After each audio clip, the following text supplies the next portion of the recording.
Hello friends, good morning everyone and welcome back to job for you YouTube channel.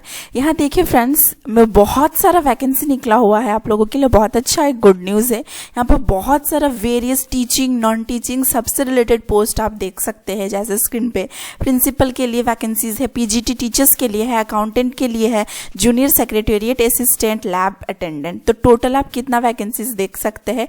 Total 4062। तो large number of vacancies है। ठीक है, पूरा detail principal के लिए क्या क्या क्वालिफिकेशन है, यहाँ पे एग्जाम होगा या डायरेक्ट इंटरव्यू होगा, ये कहाँ से आया हुआ है, ये पूरा डिटेल्स आइए हम इस वीडियो में जान लेते हैं। तो आप वीडियो में एंड तक बने रहिए, तो देखते रहिए। ये जो है ये कहाँ से निकला हुआ है? ये टोटल आप 33 पेजेस का है टोटल, आप देख सकते हैं। ठीक है, तो ये है किस स्कूल से है, आप लोग यहाँ देख लीजिए फ्रेंड्स। ये है एकलव्य मॉडल रेसिडेंशियल स्कूल। ठीक है, एकलव्य मॉडल रेसिडेंशियल स्कूल से है, EMRS की तरफ से। बहुत सारा ह्यूज नंबर ऑफ वैकेंसीज निकल के आया हुआ। तो यहाँ आप लोग अगर एक चीज नोटिस कीजिएगा तो आप देख सकते हैं कि ये पुराना नोटिफिकेशन है। यहाँ देखिए, आप देख सकते हैं जैसे पीजीटी के लिए, ठीक है, सारा चीज़ के लिए है ये इंपॉर्टेंट इन्फॉर्मेशन। तो ये online submission of application form ये 31 जुलाई तक था, लेकिन इन्होंने अभी अपने वेबसाइट पे एक नोटिफिकेशन निकाला है जिसमें ये डेट एक्सटेंड किया गया है। तो ये आप लोगों के लिए एक गुड न्यूज़ और अच्छा अपॉर्चुनिटी भी है। ठीक है, डेट फीस यहाँ पे दिया हुआ है, ऑनलाइन मोड में ही आपको अप्लाई करना है। प्रिंसिपल के लिए वेरियस पोस्ट के लिए वेरियस फीस है। जैसे प्रिंसिपल के लिए 2000 है, पीजीटी के लिए आपको 1500 देना होगा, नॉन टीचिंग स्टाफ के लिए 1000 आपको देना होगा। ठीक है, बाकी सारा इन्फॉर्मेशन इनके जो NESTS वेबसाइट है, नेस्ट के वेबसाइट है, वहां से भी आप जाकर के चेक कर सकते हैं। तो इसका जो डेट एक्सटेंड हुआ है वो मैं आपको दिखा देती हूँ। देखिए, ये जब आप इनके वेबसाइट पे जाइएगा, ठीक है, NEST के National Education Society for Tribal Students, तो यहाँ पे आप देख सकते हैं रिक्रूटमेंट से related Eklavya Model Residential School Staff Selection Exam 2023। यहाँ देखिए, last date for submission of applications for all post of ESSE 2023 has been extended till 19 October. तो कब? 19 अक्टूबर के लिए ये इन्होंने ये एक्सटेंड किया है। तो आपके लिए बहुत अच्छा एक अपॉर्चुनिटी मिल गया है। ठीक है, तो चलिए नोटिफिकेशन में फिर से जाते हैं। अब डायरेक्ट हम देख लेंगे कि यहाँ पे पोस्ट क्या क्या है।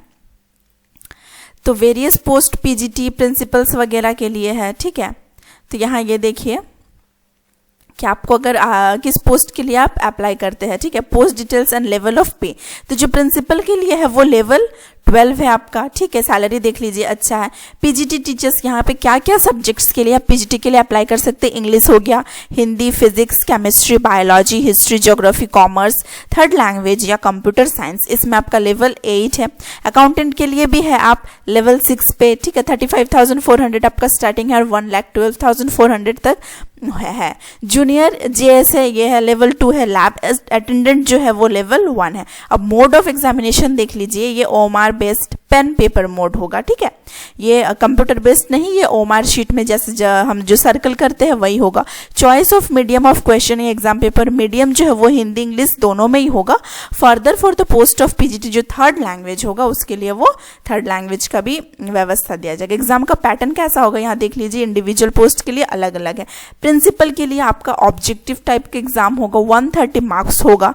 And language competency test 20 marks होगा। आपका पर्सनालिटी टेस्ट एंड इंटरव्यू भी आपका उसके बाद लिया जाएगा जो कि 40 मार्क्स का होगा। इसमें क्या क्या सब्जेक्ट्स है वो सारा डिटेल्स भी आपको मेंशन किया गया है, यहाँ आप देख सकते हैं। रीजनिंग एंड न्यूमेरिकल एबिलिटी, यहाँ पे इंडिविजुअल नंबर ऑफ क्वेश्चंस और टोटल मार्क्स, मतलब हर एक क्वेश्चन आप समझ सकते हैं 1-1 मार्क्स का होगा। ड्यूरेशन यहाँ देख लीजिए 3 आवर्स के लिए आपका होगा। ठीक है, without any time limit for each part of the test individually, मतलब ये जो पार्ट 5 पार्ट्स जो आप देख रहे हैं ये आप अपने हिसाब से चूज कर सकते हैं कि आप किसमें कितना टाइम देंगे। टोटल आपको 3 आवर्स दिया जाएगा और पूरा जो क्वेश्चन है वो अपने हिसाब से आप सेलेक्ट कीजिए और सॉल्व कीजिए। जो आपको इजी लगता है वो आप पहले कीजिए और जो डिफिकल्ट है उसको लास्ट के लिए छोड़ दीजिए। इसी तरह से तो सब एग्जाम्स लिखना चाहिए। ठीक है, जनरल अवेयरनेस है, लैंग्वेज कॉम्पिटेंसी टेस्ट जिसमें आपका इंग्लिश से हिंदी होगा, एकेडमिक एंड रेसिडेंशियल एस्पेक्ट्स होगा। ठीक है, details syllabus, administration and finance, ये सब होगा। उसके बाद पीजीटी के लिए क्या क्या सब्जेक्ट्स है, एग्जाम जो होगा ये भी आपको 130 मार्क्स का होगा। जनरल अवेयरनेस है, रीजनिंग एबिलिटी है, knowledge of ICT, teaching aptitude, domains of knowledge यहाँ देख लीजिए, ठीक है। टोटल 130 ये हो गया, ये भी आपका 3 आवर्स का ही होगा। पार्ट 6 है लैंग्वेज कॉम्पिटेंसी, तो यहाँ बहुत सारा अकाउंटेंट्स के लिए भी आपको 130 होगा। इसमें कॉम्पोनेंट्स ऑफ रीजनिंग एबिलिटी आपका होगा 20 मार्क्स का, ठीक है। 20 क्वेश्चंस 20 मार्क्स। इसमें आपका ड्यूरेशन कितना है, 2.5 आवर्स ड्यूरेशन होगा। क्वांटिटेटिव एप्टीट्यूड है, लैंग्वेज कॉम्पिटेंसी टेस्ट है, जनरल इंग्लिश और हिंदी दोनों, ठीक है। बेसिक नॉलेज ऑफ कंप्यूटर आपको होना चाहिए, जनरल अवेयरनेस एंड जीके वगैरह जो करंट अफेयर्स है ये सब आप प्रिपेयर कर सकते हैं, ठीक है। और आपका खुद का सब्जेक्ट नॉलेज अकाउंटेंसी होना चाहिए, annual taxation, accounts, budgeting, auditing and finance management और जीएम, ठीक है।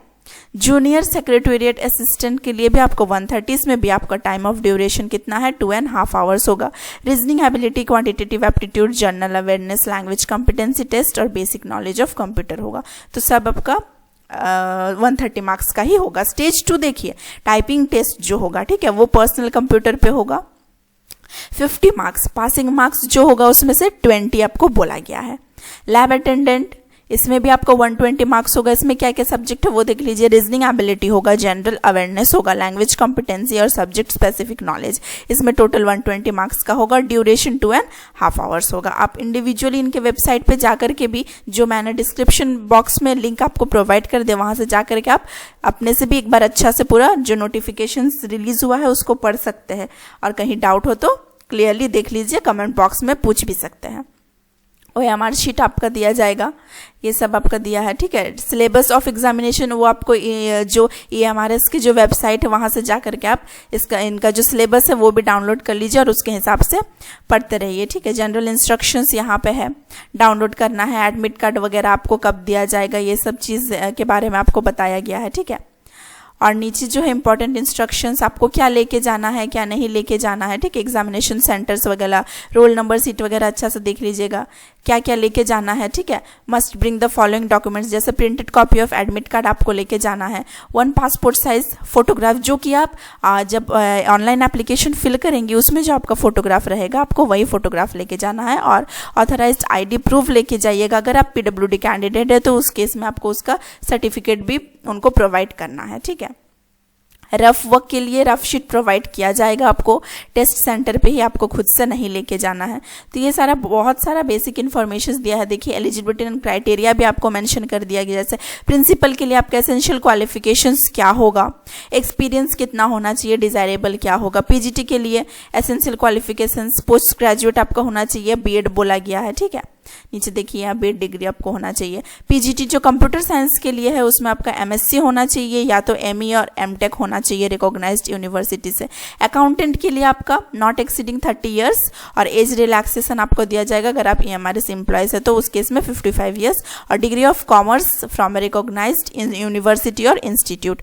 और JSA के लिए भी आपका सीनियर सेकेंडरी क्लास 12 सर्टिफिकेट होना चाहिए from recognised board. And minimum आपको कितना speed of 35 words per minute in English होना चाहिए और 30 वर्ड्स पर मिनट इन हिंदी टाइपिंग। दोनों में से कोई एक होगा तो चलेगा, क्योंकि यहाँ पे और इन्होंने मेंशन किया है, ठीक है। Not exceeding 30 years. Lab attendant के लिए 10th class pass with certificate diploma ये होना चाहिए, या तो और 12th class with science stream आपका होना चाहिए फ्रॉम अ रिकॉग्नाइज्ड बोर्ड और यूनिवर्सिटीज में भी 30 ईयर्स। और अगर आप EMRS के एम्प्लॉयज है तो 55 ईयर्स आपको रिलैक्सेशन दिया गया है। बहुत सारा नोट भी है। एज रिलैक्सेशन यहाँ देख लीजिए, 5 ईयर्स 10 ईयर्स किसको कितना एज रिलैक्सेशन दिया गया है। इकोनॉमिकली जो EWS है रिजर्वेशन कैटेगरी, उसके लिए यहाँ पे तो वो मेंशन किया गया है कि किनका EWS हो सकता है, ठीक है। तो यहाँ बहुत सारा है। आप जब नीचे जाइएगा तो यहाँ देखिए, आप देख सकते ये सारा है। Certificate regarding physical limitation to an exam need to write, ये सारा नोटिफिकेशंस है। आप वेबसाइट पे जा करके एक बार ठीक से चेक करके अपने हिसाब से जिसके लिए आप एलिजिबल है उस पोस्ट के लिए आप अप्लाई कर दीजिए फ्रेंड्स। और अगर हाँ इस चैनल पे आप न्यू हैं और डेली जॉब से रिलेटेड वीडियोस पाना चाहते हैं तो आप चैनल को सब्सक्राइब ज़रूर कर लीजिएगा। मिलते हैं नेक्स्ट वीडियो में एक न्यू जॉब अपडेट के साथ। Thank you so much, video पे बने रहिए।